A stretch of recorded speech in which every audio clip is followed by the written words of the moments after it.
Regarding the free damped vibrational system, the system is composed of a steel ball whose mass is m, and a spring is there, and the spring is further connected to a damper seal, and this ball is attached to a hinge like that.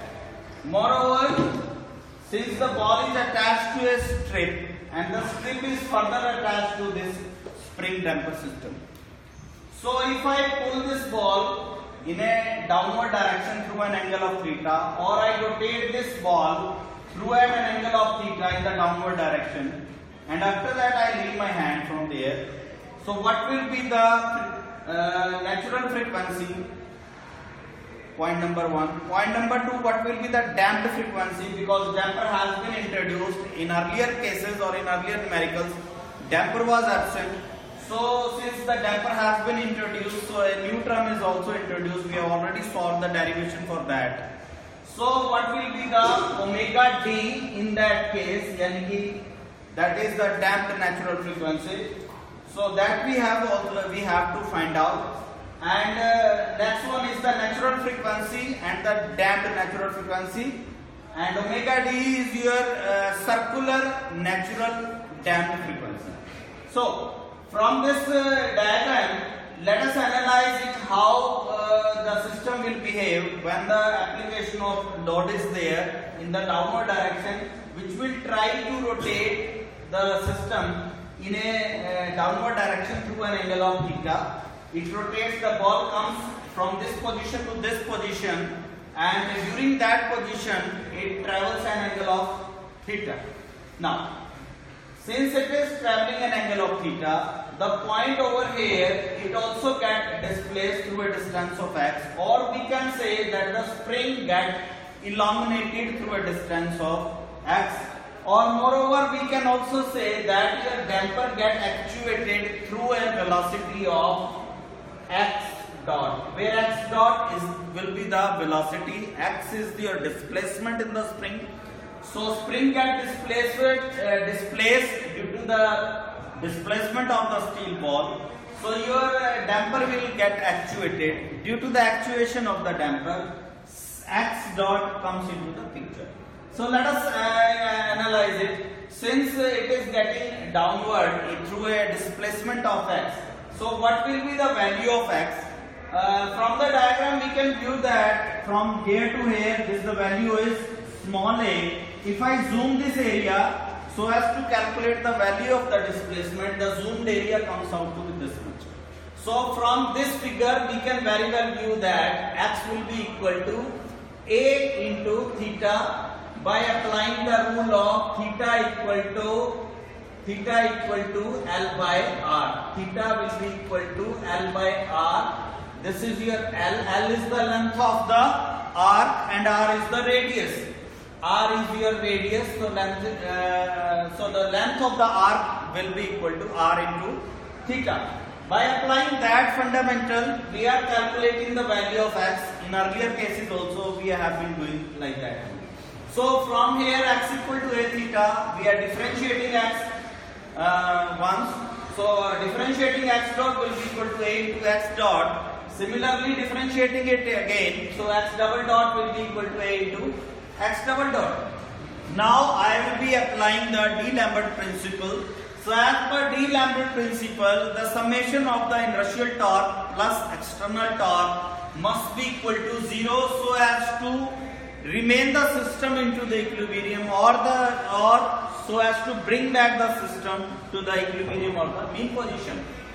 So for that we must know what are the inertial torque and what are the external torque. So let us analyze it from the diagram. So since it is rotating, or we have tried to rotate the system or tried to twist the ball in a downward direction, means in the clockwise direction. So the inertial force will be in the anti-clockwise direction, whose magnitude will be equal to I into theta double dot. So that is point number 1. Second point, since the spring gets elongated in a longitudinal direction downward, so the restoring force or the resistive force offered by the spring so as to bring the system back to its original position or the mean position or the equilibrium position, so that will be equal to Kx. It is the restoring force offered by the spring. Similarly, Cx dot, this is the viscous force or the resistive viscous force offered by the damper. These three forces are into the picture. Means this is the torque. So since these are the forces, we have to convert it into the torque. So what will be the resistive torque offered by this spring? So this is force, resistive force multiplied by distance, means Kx multiplied by A. This is the resistive torque offered by the spring. Point number 1. Point number 2, Cx dot multiplied by again the perpendicular distance from the point O, because the complete movement is getting done or is taking place about O. So we have to take the movements about O only. So from this relationship, Cx dot is your viscous force, resistive viscous force offered by the damper. So this is in the upward direction multiplied by from here to here. This is your perpendicular distance. So this is the resistive torque, viscous resistive torque offered by the damper. So we will be adding all these three resistive torques so as to keep the system into the equilibrium or bring the system back to the equilibrium. So point number 1 is I into theta double dot. This is the inertial torque offered as per the D-Lambert principle, which will try to bring back the system to equilibrium. Point number 1. Point number 2, this is the resistive torque offered by the spring, which will try the system to bring back to the equilibrium position.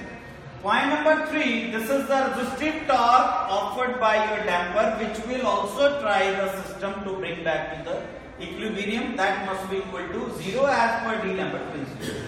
Now, put the value of x equal to a theta, x dot equal to a theta dot and x equal to a theta dot into this relationship, means step number 3. So, theta dot will be as it is, so we have to convert all the values of x in terms of theta, so that is why we are putting the values. So, x will be replaced by a into theta, similarly x dot will be replaced by a theta dot and equal to 0.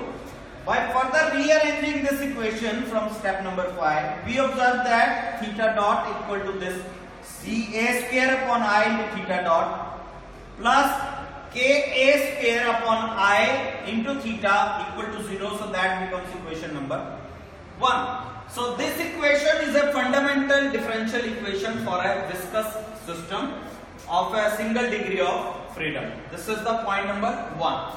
So next point is that if we solve it, moreover this equation is also second degree theta double dot. This is a second degree differential equation whose solution is given by x equal to e raised to power theta, theta equal to e raised to power st. Theta dot e, इसको हमने differentiate किया theta equal to e raised to power st को. So after differentiating we get theta dot equal to s into e raised to power st and theta double dot equal to s square into e raised to power st. We have already done it earlier also, in earlier cases also. So we are putting the values, all three values in the differential equation, second degree differential equation. So what was our second degree differential equation? So this was our second degree differential equation, theta double dot Ca square upon I into theta dot plus Ka square upon I into theta equal to 0. So theta dot will be replaced by s square into e raised to power st. Again, here is theta dot will be replaced by s into e raised to power st plus Ka square and theta will be replaced by this one. We observe that e raised to power st is common in all the cases, so it will be removed. So we are further solving the equation. We get the final equation as it is, and from the equation we can very well view that this is an equation of quadratic equation, quadratic nature.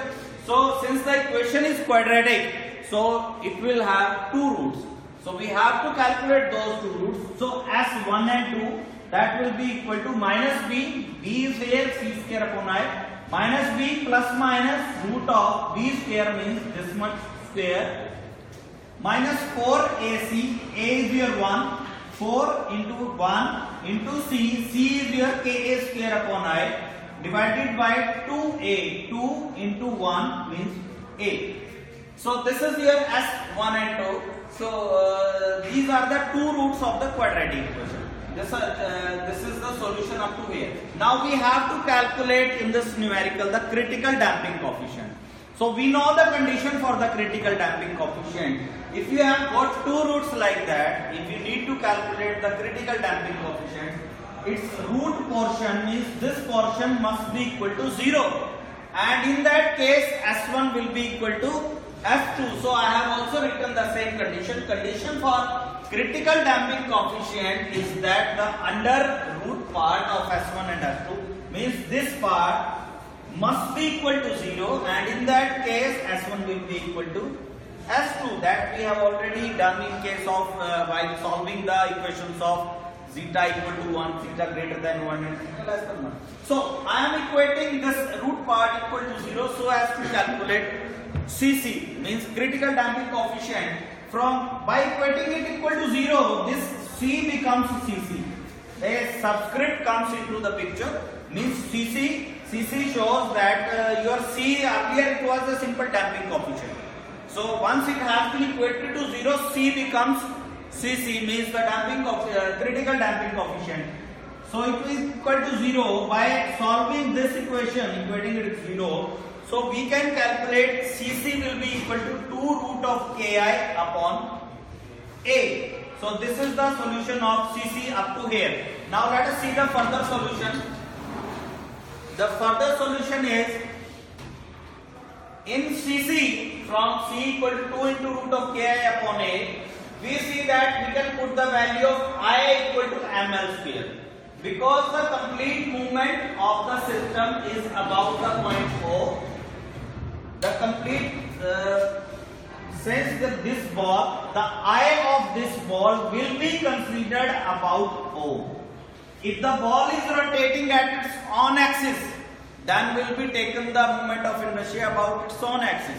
But since the ball is rotating or trying to have a revolving movement, or it is trying a rotary movement about O, so we will calculate or we will write the moment of inertia of this ball about O. The moment of inertia of this ball about O is given as ml square upon only ml square. So we will put the value of this ml square over here so as to further solve for CC.